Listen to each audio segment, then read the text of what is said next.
Tom, you're going to be held responsible for this." The voice of the department head, Mike, echoed in the silent office. I was being made to take the fall for a mistake made by my boss. I was supposed to become a full-time employee after the next contract as a temp worker. The apparel store I was currently assigned to was one of the top-selling in the company.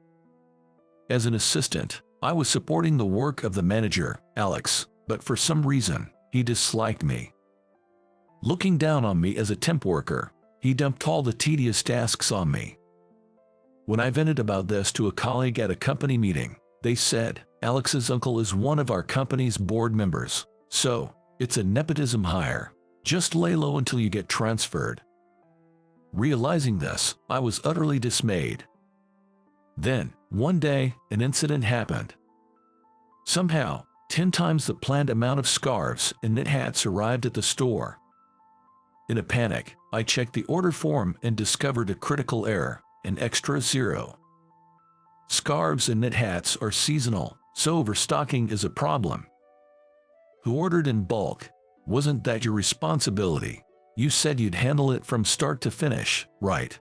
Normally, as an assistant, I am also supposed to double-check the product orders, but Alex went ahead and placed the order without my input, saying, "Your confirmation doesn't make a difference anyway." Then, for some reason, I was called in and scolded by the store operations department. Alex must have reported it as my fault. Of course, I explained and objected, but apparently, Alex's uncle, a board member, insisted that Alex couldn't have made such a basic mistake. Alex continued to make order mistakes under my name, report customer complaints as if they were addressed to me, and blame me for every mistake. No one listened to my side of the story. Finally, Mike declared that my contract wouldn't be renewed. It was de facto dismissal. I was furious. When I told my wife, she was outraged and suggested divorce. She had been against my temp job, worried about financial instability, but I had reassured her, promising a full-time position soon, in my dream industry of fashion. We'd been married for 3 years with no kids. Our relationship was already strained, but the dismissal was the last straw. With the economy in a slump, there was no guarantee I'd find another job quickly. And unemployment benefits wouldn't cover the bills. It was clear I couldn't support my full-time homemaker anymore. She said she'd rather divorce than work. Since she married me right after college, she had never worked outside. She was beautiful and young, so she could easily find someone else after leaving me. For her sake, I decided to let her go. But it hurt to be so easily discarded by her. I wondered if she married me just for my salary. Abandoned by both my company and wife, my future looked bleak. Discarded by my workplace and wife, I became a jobless single man, moving out of our apartment into a cheap studio. Now, I visit the employment agency daily. But still, I couldn't find a job better than the one at my last job. Every job I looked at paid significantly less. But there is no other way out. I couldn't stay unemployed forever. I applied for a sales position at a small company. It was when I sent my resume and went for the interview. The weather forecast was off, and it was pouring outside. Luckily, I had an folding umbrella in my bag, so I stayed dry. While waiting in line at the taxi stand near the station, a woman completely drenched from the rain joined the line behind me. She must not have had an umbrella and got caught in the unexpected downpour. Her pantsuit was soaking wet, and droplets of water were falling from the loose strands of her tied-up hair. She was desperately trying to dry off with a handkerchief, but she was too wet to wipe it off with such a small cloth. A taxi soon arrived, and I opened the door. I turned to the woman behind me and said, "Please, go ahead." "Are you sure?" She looked at me curiously. "Yes, you'll catch a cold if you stay wet like that. It's better if you get home quickly." "Thank you so much." She thanked me again and again before getting into the taxi. Then, it took a while for the next taxi to come, and I ended up being late for the interview. Naturally, I didn't get the job. But I didn't regret doing a good deed. What concerned me more was whether that woman made it home safely and didn't catch a cold. Then a few days passed from that. I was on my way to another job interview at a different company. It was a large company that runs several apparel shops. I was shown to the reception room and waited for a while until the interviewer arrived. I stood up. "Nice to meet you. My name is Tom. Thank you for this opportunity." I looked at them, a man in his 40s and a woman in her 30s. The woman seemed surprised to see me. "You're the man from that time." On closer inspection, she was the woman I had given my taxi spot to. "I really appreciate what you did for me that day." It seemed that she couldn't thank me enough. "Oh, from the other day. No, it was nothing. That sudden rain was quite a hassle, wasn't it?" "Kara, do you know him?" the man asked her. Kara explained to him how we met. Then the interview began. What a coincidence to meet here. During the interview, I found myself distracted, thinking about her. I answered a few questions, and the interview went smoothly. After the interview, as I was about to leave, the woman caught up to me. "Could I have a moment? What can I do for you?" I asked, puzzled. "Well, I would like to thank you properly, so if you're free, I'd like to have dinner together after this. Of course, it's my treat." "No, you don't need to thank me for that." What a conscientious person. While thinking this, I felt hesitant about being treated to a meal by the interviewer. I politely declined her invitation. "But I won't feel right if I don't do this," she insisted. After much hesitation and her persistent insistence, I reluctantly agreed to go to dinner with her. We arranged to meet in front of the station and left the company. There was still some time before our meeting, so I killed time by browsing the shops in a nearby building until it was time. She arrived a bit late.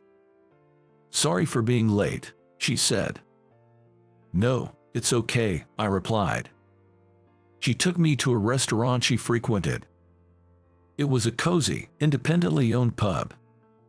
"Welcome." The lively voices of the staff filled the air.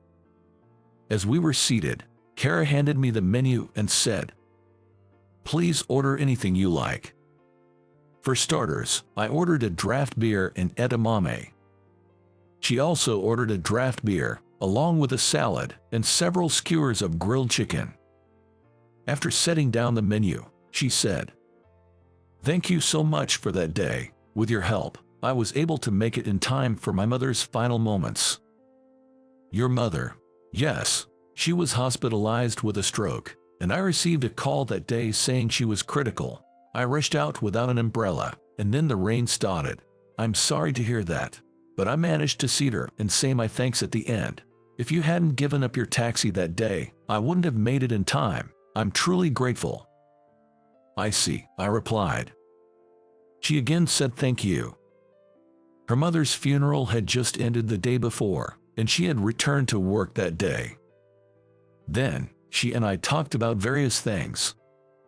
We talked about work, her mother's memories, my previous job, and even about my divorce. Losing a mother must be incredibly hard. I hoped this time would at least provide her some distraction. She was a great listener, showing deep interest in everything I said, making it easy to talk to her. And upon closer inspection, she was quite a beautiful woman. Just looking at her was soothing. The time spent drinking and chatting with her, who was both a good talker and an attractive woman, was truly enjoyable. Eventually, as the closing time of the restaurant approached, we decided to head home. We were going in opposite directions, so we parted ways at the station's gate. "Thanks for joining me on such short notice. I'm glad I could express my gratitude," she said. "Not at all. Thank you for the meal." I said this as we parted. Right after that, I thought, oh no, shoot, I forgot to ask for her contact information. Honestly, I wanted to see her again. I should have written down my contact details and given them to her. But without her contact info, there was nothing I could do. It was too late for regrets. All I could do was to hope that I would be hired by her company. I prayed to God that I would pass the interview. More than getting the job, my mind was filled with the desire to see her again. And then the next day, my phone rang. Looking at the caller ID, it was from her company. "Hello, this is Tom." I answered with a nervous voice. The caller was Kara. "Regarding the job interview the other day, you've passed. Can you start work from tomorrow?" she said. I mentally did a fist pump. "Thank you so much. I'll do my best." Before hanging up, I added, "By the way, Kara, could I have your contact information? If you don't mind, I'd like to go out for drinks again." Then Kara said, "Sure, let's go," and gave me her contact details. Yes. I jumped for joy on the spot. I never thought I'd feel this happy again, especially after being at rock bottom, having just been dumped by my wife. The next day, I went to my new job, excited. Kara became my direct supervisor. The new job was challenging at first, but I quickly learned the ropes thanks to Kara's clear instructions. About a week after joining, I asked Kara out for drinks. She took me to another one of her recommended places. "Has your sorrow healed?" I asked, and she shook her head. "I can forget about it at work, but when I'm home alone, I just can't help but think of my mother." "I see. Feel free to call me whenever you're feeling lonely," I offered. Then she blinked rapidly and asked, "Really?" "Of course, I'm always here if you need someone to talk to." "Thank you," she said. From then on, we started talking on the phone at night. She was an only child, and her father had passed away when she was young, so she was raised by only her mother. That's why they had such a strong bond. On weekends, I'd help her sort through her mother's belongings at her childhood home. There were so many memories there.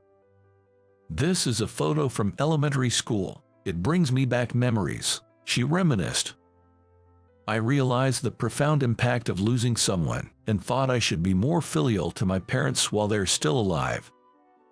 "This is the ring my mother always treasured," she said. After keeping a few keepsakes, she decided to dispose of the rest through a disposal service. Also, her mother's house became vacant and to be sold. "It's sad to lose a place full of memories, but it can't be helped," she murmured. I felt an urge to embrace and comfort her. I wanted to be someone who could support her. "Kara, I like you," I found myself blurting out. "Please, will you go out with me?" Her eyes sparkled as she replied. "I'm happy. I'd be honored." She gently held my hand. And so, Kara and I became a couple. A year later, I decided to take her to my parents' house. I wanted to tell them about our plans to get married. "We're home, Dad and Mom," I said. "Welcome back, Tom. We've been waiting," they replied. "This is Kara, my fiancée." I introduced her to my parents. My parents really liked her, as if they had gained a daughter. "From now on, think of us as your real parents and feel free to rely on us," she said, offering her hand, and Kara's eyes welled up with tears. She was happy to have a new family. Despite having experienced life's lowest point, I am now living happily. I heard through the grapevine that my old company was on the brink of bankruptcy after overexpanding. Leaving there turned out to be a good thing. I'm grateful for the fate that allowed me to land a job at a company I love and meet a wonderful woman, and to have found happiness.